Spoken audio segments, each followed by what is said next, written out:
কে বলবে এই ছেলে নিজেই তার মায়ের হত্যাকারী? নৃশংসভাবে নিজের গর্ভধারিণী মাকে হত্যা করে ডিপ ফ্রিজে লুকিয়ে রেখে নির্লিপ্তভাবে এভাবেই সবার সাথে কথা বলছিলেন ১৯ বছর বয়সী মাদ্রাসা পড়ুয়া ছেলে সাদ বিন আজিজার রহমান। দাবি করেছিলেন ডাকাতেরা হত্যা করেছে তার মাকে।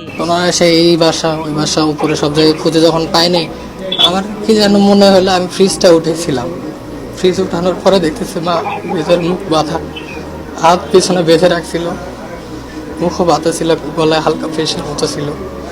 ওখান থেকে তো বের করে নিয়ে আমরা হসপিটালে গেছি। তারপর হসপিটালে যে আমাদের আসছিল যে উনি মারা যান নাই, আছে যে করছে আল্লাহ বিচার দিব। আর আমাদের আল্লাহ যেন শহীদ মর্যাদা দান করেন, মাকে জান্নাত নসিব। যারা করেছে তাদের শনাক্ত করে আইনের আওতায় আনা হোক। অথচ ঘটনার একদিন যেতেই র্যাবের জিজ্ঞাসাবাদে বেরিয়ে এলো লোমহর্ষক তথ্য। মায়ের হত্যাকারীদের খুঁজে বের করার দাবি করা ছেলে নিজ হাতেই খুন করেছে তার মাকে।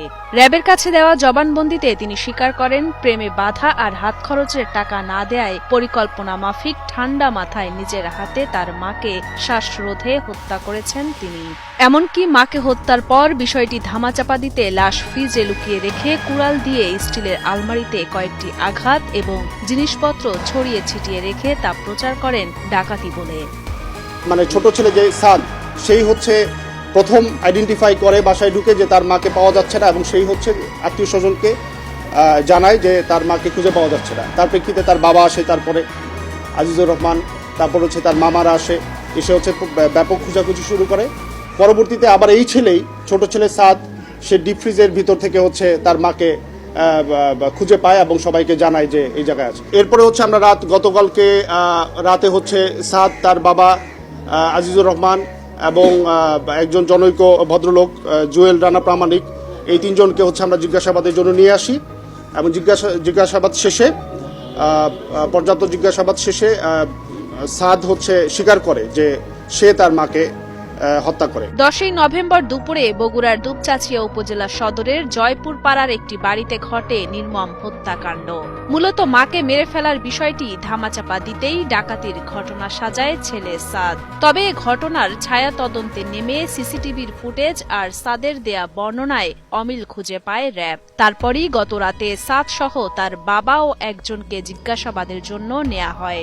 জিজ্ঞাসাবাদের এক পর্যায়ে সাদ বিন আজিজার স্বীকার করেন তার মাকে হত্যার কথা। প্রেমে বাধা আর হাত খরচের টাকা না দেওয়ার কারণেই রাগে ক্ষোভে মাকে মেরে ফেলেন বলে স্বীকারোক্তি পাওয়া যায় তার কাছ থেকে। হত্যাকাণ্ডের কারণ হিসেবে সে বলে তার একটি প্রেম ঘটিত সম্পর্ক ছিল, এবং তার যেই উঠতি বয়স, তার কিছু হাত খরচের বিষয় ছিল, এবং আমরা টেকনোলজির মাধ্যমেও কিছু জানতে পেরেছি তার কিছু ট্রানজ্যাকশনের বিষয় ছিল, টাকা পয়সা লেনদেন ছিল। আমরা ধারণা করতেছি এটা হয়তো অনলাইন টুকটাক জুয়া খেলতে পারে।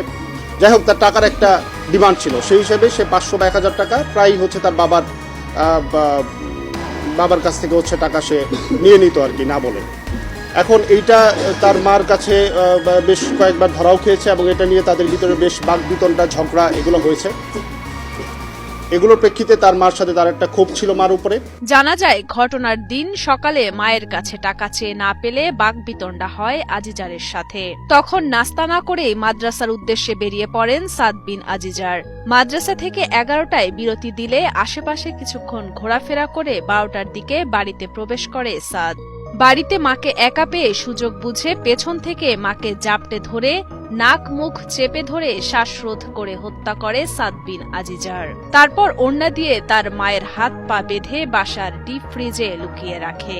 আর তারপর বাসায় থাকা কুড়াল দিয়ে আলমারি ভাঙে এবং বাসার সবকিছু ছড়িয়ে ছিটিয়ে রেখে বাসা থেকে বেরিয়ে যায়। পরে হত্যাকাণ্ডের বিষয়টি ধামাচাপা দিতে কিছুক্ষণ পর সাদ বিন আজিজার আবারও বাসায় ঢুকে নাটক সাজায় মা নিখোঁজের।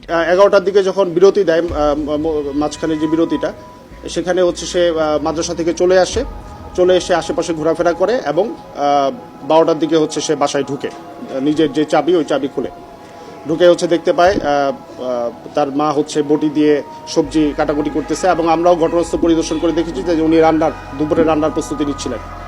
তো তখন হচ্ছে সে ঢুকে তার মাকে পিছন থেকে জাপটে ধরে হচ্ছে নাক এবং মুখ চেপে ধরে, এর ফলে শ্বাসরোধে ভদ্রমহিলা মারা যান। তারপরে সে হচ্ছে এটা হাত পা বেঁধে, ওড়না দিয়ে হাত পা বেঁধে হচ্ছে ওই ডিপ ফ্রিজের ভিতরে লুকিয়ে রাখে। তখন সে কি কর্তব্য বিমূঢ় হয়ে যায় যে আমি এখন কি করব। তখন হচ্ছে সে আবার বাসা থেকে বেরিয়ে যায়। বেরিয়ে যাওয়ার পরে হচ্ছে সে আবার বাসায় ঢুকে হচ্ছে তার মাকে খুঁজে পাওয়া যাচ্ছে না। এবং তারপরে হচ্ছে সেই যে নাটকটা আর কি, যে আত্মীয় স্বজনকে কল দিয়ে যে আমার মাকে খুঁজে পাওয়া যাচ্ছে না, বাসায় এরকম ভাঙচুর হয়েছে, এখানে ডাকাতি হয়েছে বা ডাকাতি প্রচেষ্টা হয়েছে, এই পুরো নাটকটা হচ্ছে সে সাজায়। নিহত উম্মে সালমা ও মাওলানা আজিজার রহমান দম্পতির 2 ছেলে ও 1 মেয়ে। তাদের মধ্যে বড় ছেলে ও মেয়ে থাকেন ঢাকায়, আর ছোট ছেলে সাদ বিন আজিজারকে নিয়ে বগুড়ায় বসবাস করতেন এই দম্পতি।